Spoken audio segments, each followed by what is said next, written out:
Hello, my dear friends. I'm Stanislav Shamayev, a licensed business immigration and corporate attorney in Miami, Florida. Today we're going to be discussing the type of businesses you can start or purchase for the purpose of E-2 visa. At the end of this video, you'll be able to get a free evaluation of your case, something that other attorneys call a consultation and want you to pay them $300. Let's go.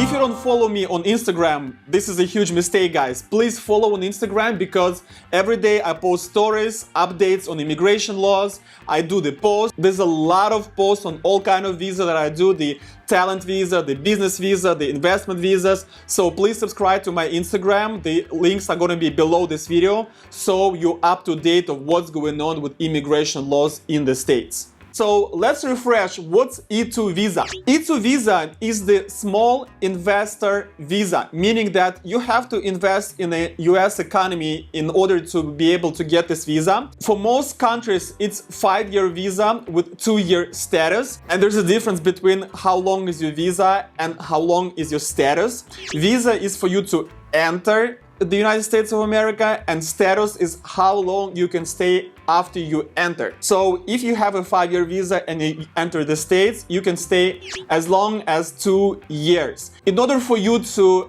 extend this 2-year status, you can either file the paperwork while here in the States or simply get out of the country and move back in and you get another 2 years. So the good investment, the less risky investment is at least $100,000. However, I have cases where I was able to prove the significance of the investment that was as much as $60,000 or $70,000. However, $100K plus is the best option to go. You can open up either your startup, your own business, or you can purchase an existing business. Doesn't really matter as long as the majority of the investment has been done at the time of filing. This is very important to understand. You have to spend the money before we file the petition, meaning you cannot just transfer the money to your bank account, let it sit there, and then file for the petition. It doesn't work like that. We have to make these spendings. There is another way that you may have less risk when you file for the petition if you use so-called escrow account. There's a 3-way contract between you,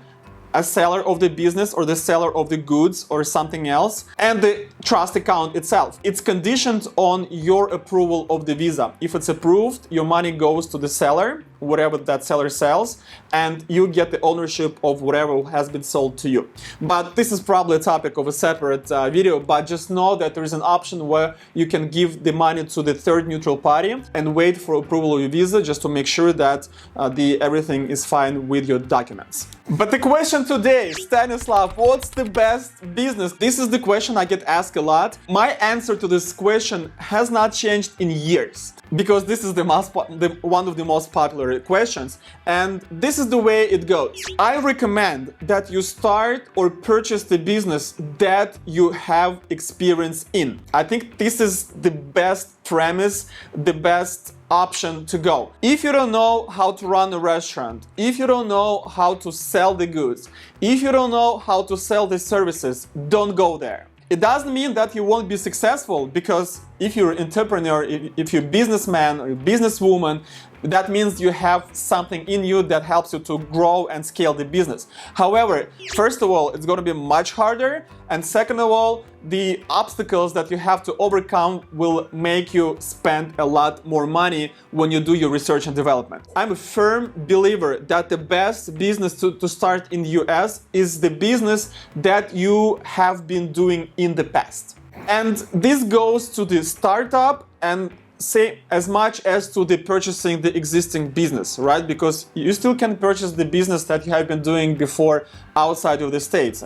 It's a coincidence, but that may happen. Make sure you know the business that you're purchasing or you're starting. Option number 2. You still may start the new business or purchase the existing business that you have never done before. However, if you choose this option, make sure you have either the consultants who is going to help you with this business, or the owner of the existing business, or maybe somebody else who's been doing this business before, in case you do the startup, will help you in the first 3 to 6 months when you started this business. You will have to spend some additional money, or you'll have to put additional language into the contract for the purchase of business, but that will diminish a lot of risks concerning this type of business, because still the American economy and the American market is a little bit different from other markets in the world. If it's not the business that you've been doing before,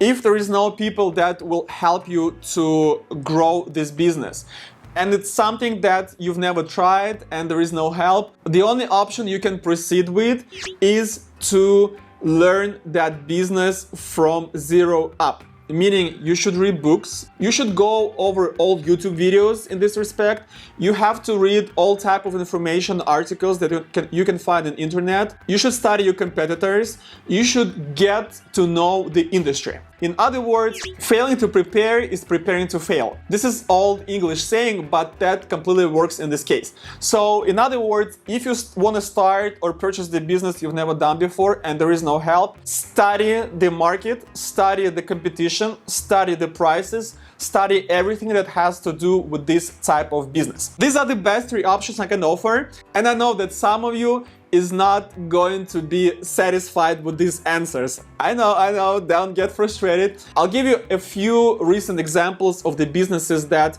I went through with my clients. The trucking business. When you purchase the large trucks or smaller pickup trucks and you want to be involved in the logistics in the States, this is a great business. There's a lot of money to make. However, this type of business fall within the second option, where you need to have someone to help you with the development of this business, even if you had this business before, right? So this type of business, it needs some help here, either from the prior owners or from the consultants, right? So without this, you will have to invest a lot more money until you understand what's going on with type of business. The restaurants fall within the first and the second option. You either had this business before, or you have the consultants or the prior owners who are going to be helping you to start and develop the business. Neither restaurant nor trucking business can be used in the third option when you have to learn everything from the beginning. You setting up for the failure, that I can tell from the experience of my clients. The service businesses. One of the E-2 approvals I got recently was the tech services, and this is very important to say because you don't have to be licensed to help with some paperwork for the tax purposes, for the filing purposes. Pick up a few courses and you know how to help people to fill out the tax declarations and tax petitions, you'll be able to do this business. I still don't recommend it unless you know what you're doing, but this is possible from the experience of my clients. The medical equipment or equipment for beauty salons. Why I put this type of business in the same category? Well, because they're kind of interconnected, and I'm not talking about very complex and complicated heavy-duty medical equipment where like MRI and X-ray and things like that. More like light versions of medical equipment which you can use in the beauty industry. This is a real good niche as long as you understand what's going on within this industry. Auto repairs, a very popular option, and this can be put in the third option where you've never done this before, but you still can do this because the mechanics of the cars, of the vehicles are kind of the same from country to country. So as long as you have the right people to hire, you can start this business. Buying and selling vehicles, cars, trucks, whatever it is, also very popular. You might need some licenses if you open up like a big dealer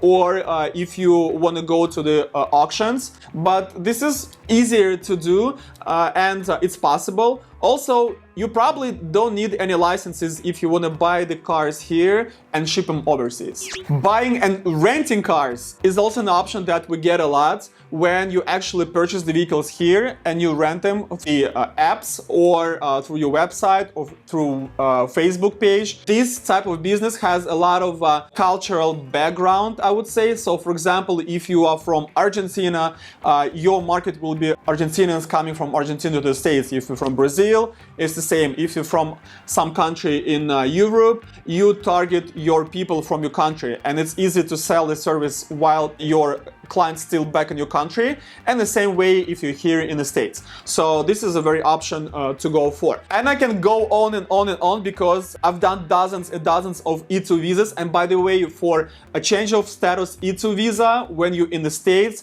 we have 100 approval rate. This shows the quality of work that we do, and this shows how well we can structure and file these petitions. If you think that you qualify for E-2 visa and you know what kind of business you will be starting in the States, all you want to do is go down below this video, find a link in the description of this video, and fill out the questionnaire that I prepared for you so I could give you a free evaluation of your case. After I got you evaluated, I will invite you to the immigration planning where I will build the initial strategy of filing your petition.